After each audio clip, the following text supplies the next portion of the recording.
mempunyai satu yang disebut-sebut oleh dirinya yang memang itu adalah dokumen ketika saat lampau itu 4 tahun yang lalu itu.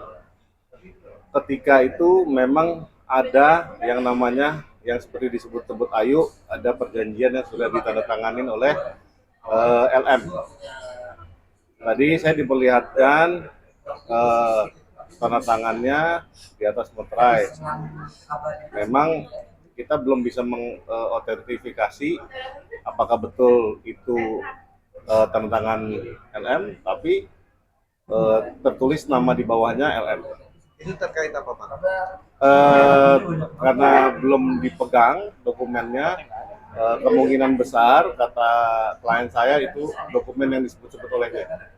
Terkait misalnya Permasalahan antara mereka berdua. LM dengan RK.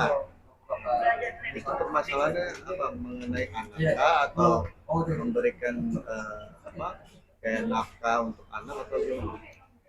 Saya kurang 86 yang jelas apa namanya matematikanya ketika klien saya menyampaikan sesuatu sebuah pernyataan itu didasarkan oleh bukti yang ada. Berarti itu indikasinya sebuah perjanjian antara LM dengan RK ya? Perjanjian. Yang jelas saya hanya melihat itu namanya LM saja. Bang Her, kemarin acara Lisa bilang nih nggak ada Ayo itu nggak punya kapasitas atau apapun terkait konflik ini bang. Gimana bang? Semua sah berpendapat dengan apa yang sudah terjadi. Tapi ketika dikaitkan tentang sebuah peristiwa, klien saya berada di dalam peristiwa tersebut. Setelah mereka bilang kalau ini masih ikut campur juga mungkin nggak, dan untuk kemungkinan mereka kan menempuh jalur juga gitu bang. Gimana bang?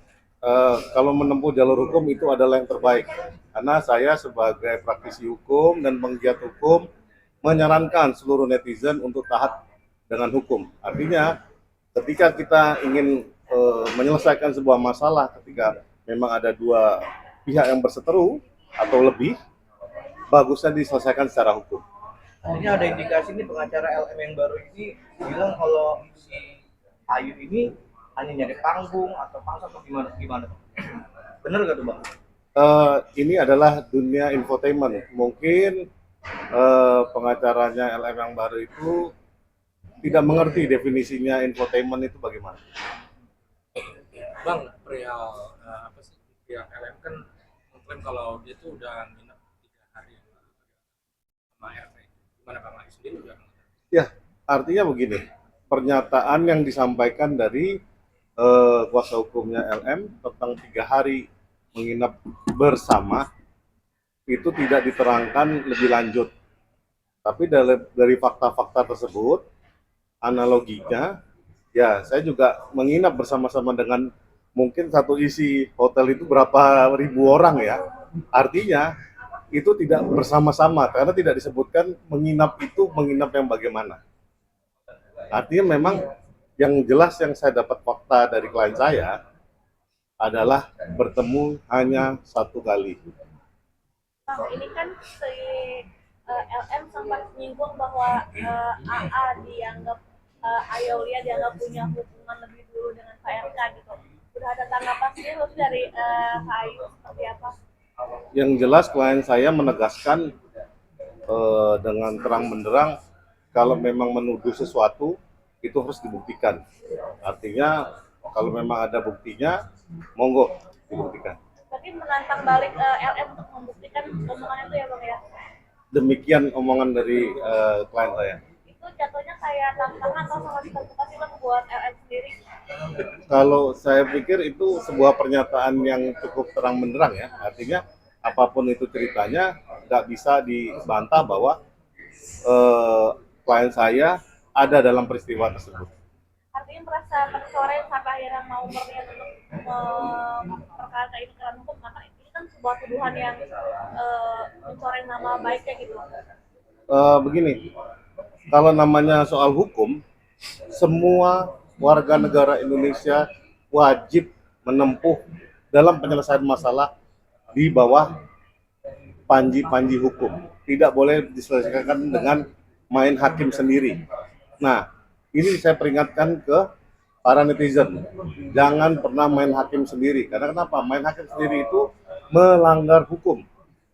Sehingga seluruh kaidah hukum yang ada, ketika ada permasalahan yang tidak bisa diselesaikan secara musyawarah mufakat, harus diselesaikan secara hukum. Sudah ada mungkin pemikiran ke sana atau baru sekedar peringatan aja ke LM untuk membuktikan omongannya Bang? Saya rasa kalau kita membuktikan telur atau ayam, kita nggak perlu bantah-bantahan lah. Itu capek. Bang, perihal terkait RK katanya di Person Kemenkan sempat menafkahi ya, tapi 8 bulan terakhir ini katanya tidak menafkahi. Mungkin dari pihak abang sendiri gimana, Bang? Kalau namanya perbuatan yang dilakukan di luar klien saya nggak bisa komentar. Karena itu kan ada ranahnya lawyernya RK. Tapi Bang, berarti AA saksi kunci juga bisa dikatakan Bang antara hubungan gelap ini Bang. Kalau saya pikir kalau namanya dia sebagai saksi, karena yang mengetahui, yang mengalami langsung, yang mengetahui langsung, saya pikir tidak bisa ditepikan fakta tersebut. Sejauh ini udah ada serangan-serangan ke Ayu belum sih Bang? Mungkin karena dia ikut campur gitu, entah buzzer atau bahkan ancaman gitu. Yang jelas klien saya adalah orang yang taat hukum. Dia tunduk pada aturan yang ada, sehingga dia akan menepati segala aturan hukum yang ada. Ada serangan-serangan itu Bang? Belum ada informasi. tapi kenapa Bang dari pihak Lisa terus menantang untuk tes DNA? Kalau menurut saya, seperti saya komentar soal tes DNA sebelum-sebelumnya, tes DNA di Indonesia ini memang unik. Karena kenapa? Dia harus ada perintah pengadilan. Karena kenapa? Tidak ada PMK. PMK itu Peraturan Menteri Kesehatan. Tidak ada peraturan pemerintah ataupun undang-undang di bawahnya yang mengatur ketika ingin membuktikan sebuah keturunan itu harus dibuktikan dengan tes DNA dengan metodologi sedemikian. Tidak ada aturan tertulisnya begitu. Yang ada adalah ketika dia ingin membuktikan bahwa memang ini adalah keturunannya, dia mengajukan ke majelis hakim atau ke minta penetapan ke hakim. Nah, akibatnya segala metodologi itu akan menjadi, kalau kata Bang Hotman, ya agak unik lah di Indonesia. Bisa diatur-atur lah hasilnya dan segala macam. Inilah yang makanya saya menyerukan ke pemerintahan yang baru dan ke DPR RI yang baru bahwa hal-hal yang sedemikian yang mengatur hajat hidup orang banyak ini tolong diatur. Karena kenapa?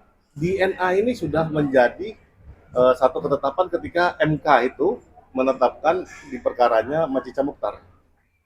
Artinya anak di luar nikah itu akan mendapatkan haknya sama dengan hak anak kandung yang dalam hubungan nikah. Itu clear. Ada hukumnya yang terbit di situ, norma baru. Nah, aturan lanjutannya nggak ada. Nah, saya pikir anggota DPR RI kita yang terhormat mestinya bikin norma ini dibakukan dong yang jelas supaya tidak rancu nih di masyarakat hukum di Indonesia ini. Bang, tapi pada akhirnya kasusnya Macica Mukhtar sendiri, Iqbal nggak dapat satu waris dari mobilnya karena dianggapnya tidak ada dalam ketentuan data. Itu juga berlaku.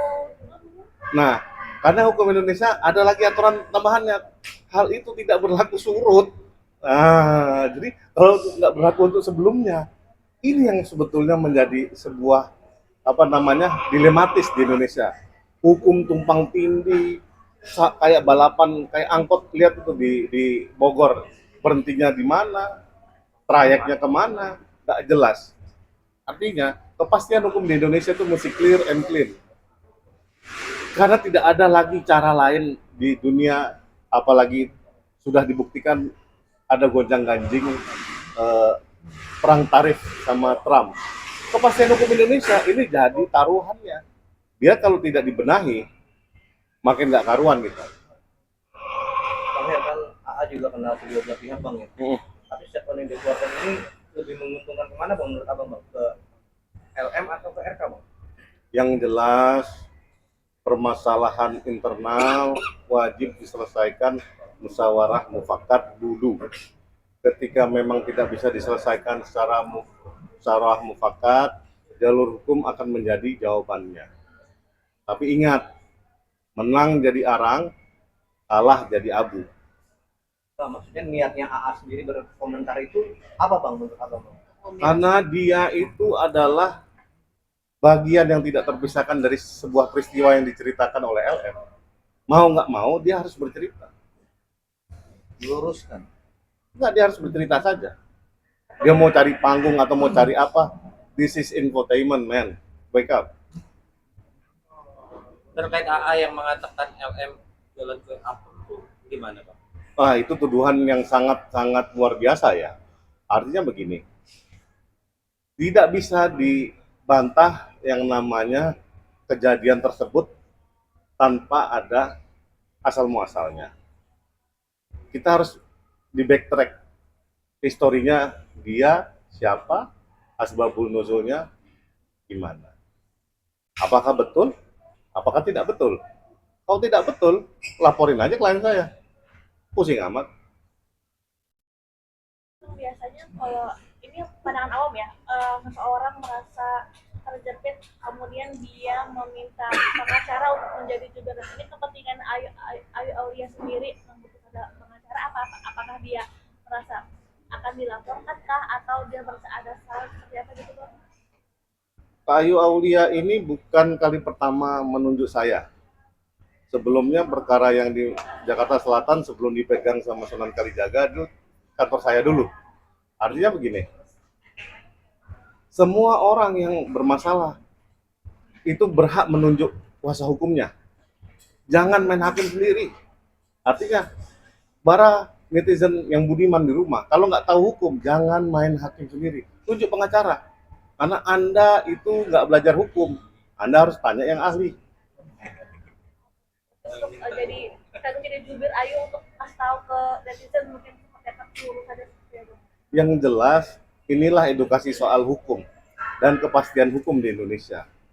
Perkara ini menarik karena ada DNA, ada yang isu namanya perselingkuhan, ada yang isu namanya perzinahan, ada yang isu yang namanya apa namanya tadi jualan kue apem, ya kan?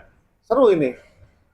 Inilah makanya edukasi terbaik yang ada di Indonesia adalah melalui media. Viral atau tidak viral, ini edukasi terbaik. Akhir bang, berarti sejauh apa nih bang Ayu ingin terus ada di dalam lingkaran keduanya bang sampai mereka terbukti kah atau gimana bang? Yang jelas, memang tadi final statementnya adalah kalau memang bisa diselesaikan lebih baik diselesaikan secara kekeluargaan. Karena kenapa? Menang jadi arang, kalah jadi arang.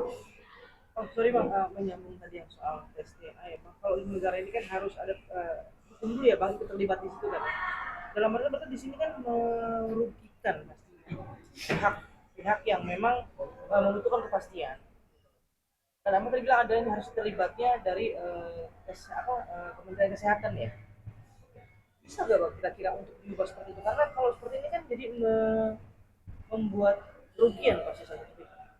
Yang jelas inilah di Indonesia, sebuah kepastian itu jadi sebuah barang langka.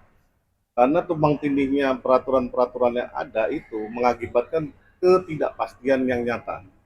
Nah, padahal di luar negeri sendiri, tes DNA itu sudah clear. Karena teknologinya sudah ada, prosedurnya sudah clear, jadi swasta pun sudah bisa membuktikan anak siapa ini dengan tes DNA yang ada. Di luar negeri ya, dan diakui oleh pemerintah. Tapi di Indonesia, tunggu dulu. Nah, kata Bang Hotman jelas kan, tunggu dulu. Negeri ini bisa diatur apa aja. Oke, itu rumit ya bang kalau kayak gitu ya bang.